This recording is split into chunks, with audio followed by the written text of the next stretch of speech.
One of the best aspects, I think, of this course is that it is a reading as a writer course, as we are in a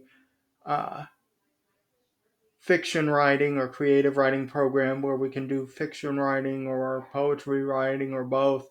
So when we take these literature courses looking aesthetically at the classics, in this case, Hemingway and Faulkner,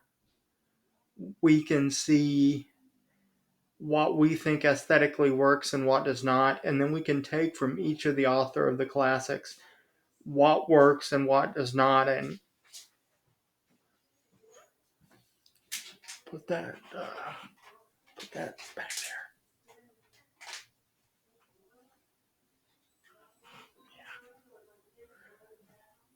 Yeah, we can take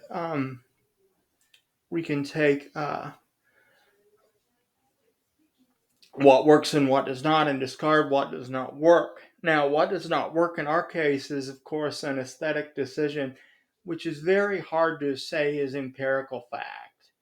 I really enjoyed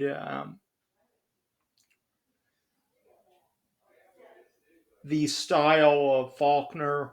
better than the style of Hemingway. I guess you could say that that is due to Hemingway's more flowery writing style. A lot of people would advise against that, but from what I've learned and from what I've seen and from what I've experienced,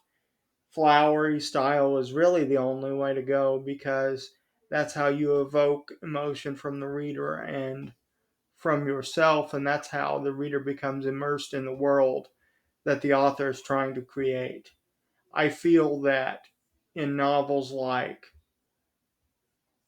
The Sun Also Rises, Hemingway did not do this at all, but as his writing improved and increased, he was able to immerse the reader more in a universe and in a world that he was trying to create, thus evoking emotion and letting them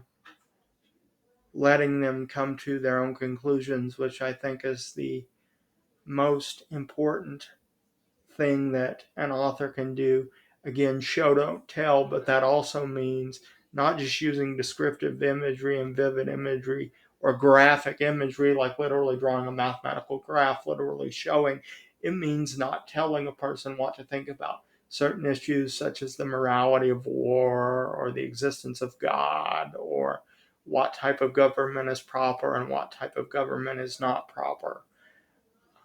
Therefore, I feel that Faulkner's style and the style of flowery writing should be something that each writer should strive for because they can get the most emotional impact from the reader and allow the reader to come to their own conclusions without the author forcing their personal conclusions onto the viewer or the reader. I thought this class did a very good job of deconstructing the literature as well and